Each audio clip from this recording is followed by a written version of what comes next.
মৰমৰ ছাত্ৰ-ছাত্ৰীসকল তোমালোকক পাঠ্যগণিতৰ 2024 কোৱেশ্চন পেপাৰৰ পৰা 55 লৈকে মই তোমালোকক কৰি দিছো ফাইন আজি তোমালোকক 56 ৰ পৰা বাকিখিনি যিমান দূৰ পৰা যায় মই কৈ দিবলৈ চেষ্টা কৰিছো কি আছে তোমালোকৰ এটা বৰ্গৰ পৰিসীমা 17 মিটাৰ দিক আৰু 11 মিটাৰ প্ৰস্থৰ আয়তৰ এটা পৰিসীমাৰ সৈতে সমান বৰ্গটোৰ কালি বৰ্গ মিটাৰত হ'ব এইটো নহয় তান আমালোকৰ দুটা ফিগাৰ আছে এটা হৈছে তোমালোকৰ বৰ্গ আৰু আনটো হৈছে তোমালোকৰ এই যে বৰ্গ আৰু আনটো হৈছে তোমালোকৰ আয়ত তেনেহলে কৈছে কি এই দুটাৰে পৰিসীমা একে বুলি কৈছে আৰু আমাৰ আয়তটো যে আছে আয়তৰ দিক কিমান 17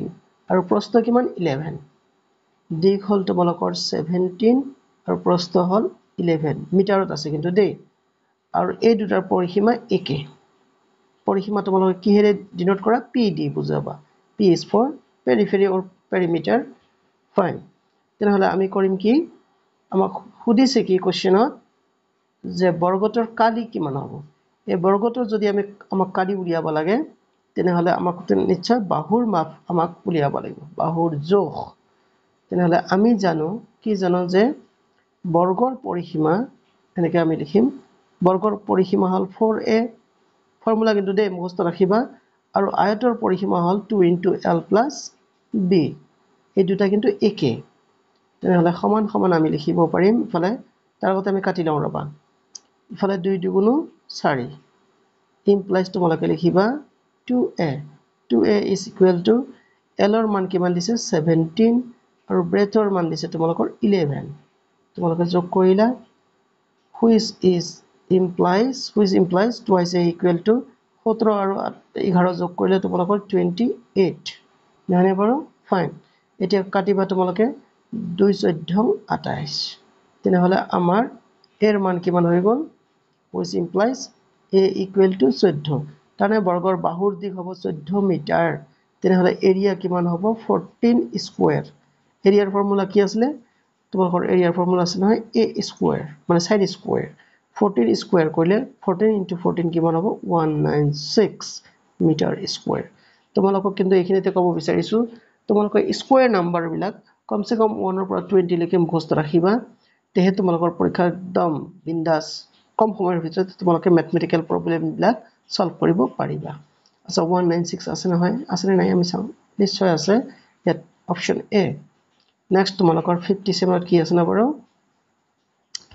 960 অংক কেইটা ব্যৱহাৰ কৰি গঠন কৰিব পৰা তিনটা অংক বিশিষ্ট বৃহত্তম আৰু ক্ষুদ্ৰতম সংখ্যাৰ পূৰণফল কি আছে মাল্টিপ্লিকেশন হয়নে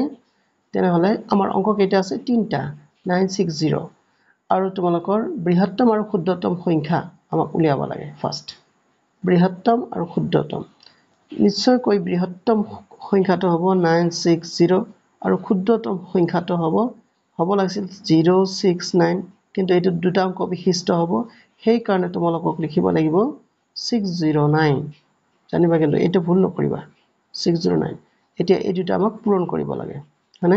এই দুটা পূৰণ কৰোতে আমি কৰিম কি শূন্যটো বাদ দি আমি পূৰণ কৰিম কি কোৱাচোন পিছত শূন্যটো লগাই দিলে হ'ল তাৰ মানে আমি পূৰণ কৰিম এনেকে 609 by 96 এটা আমি পূৰণ কৰিম হ্যাঁ এটা পূৰণ কৰিলে আমাৰ কি ৰিজাল্ট হয় আচ্ছা 6 9 * 54 54 হয় হয়নে 6 6 * 36 36 আৰু এই ঘৰ ক্ৰস কৰিলা 9 9 * 81 সিধাই তোমালোকে 81 ইয়াত লিখা কাৰণ শূন্য আছে নহয় আৰু 6 9 * 54 এটা হল তাৰ পিছত তোমালোকে যোগ কৰিবা এবাৰ 4 6 তেনেহলে 485 আৰু শূন্য এটা বাদ দিছিলো নহয় তোমালোকে এখানে শূন্য ইয়াত লগাই দিবা ফাইন তেনেহলে 584640 সোয়া যাকচোন আছে নাই 584640 তোমালোকৰ সি অপচনত আছে গতি এটো তোমালোকৰ ৰাইট অপচন নেক্সট কোৱেশ্চন কি আছে 58 টো যে এটোৰ সমান হল এটোৰ সমান কি হ'ব বাৰু ইয়াত তোমালোকে ড্ৰেগ কৰিবা কি কমা দিবা কমা পুট কৰিলা 1000 ৰ ঘৰত কমা দিব লাগিব তেনেহলে 30009 কিন্তু ইয়াত 30009 আছে জানো 30,009 মানে 30,000 আৰু 30,000 আৰু 9 একক এইটো নাই সেইকাৰণে আমি কোনটো লিখিম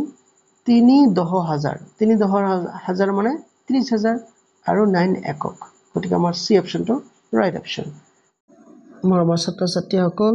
কাৰোবাৰ যদি কিবা প্ৰব্লেম থাকে মেথমেটিক্সে হওক ৰিজনিঙে হওক নাইবা ভাষা জ্ঞানে হওক তোমালোকে জনাবলৈ নাপাহৰিবা কাৰণ এবাৰ বেয়া কৰিলে তোমালোকে দুনাই আৰু চান্স নাপাবা সেইকাৰণে এবাৰতে কোৱালিফাই হ'বলৈ চেষ্টা কৰিবা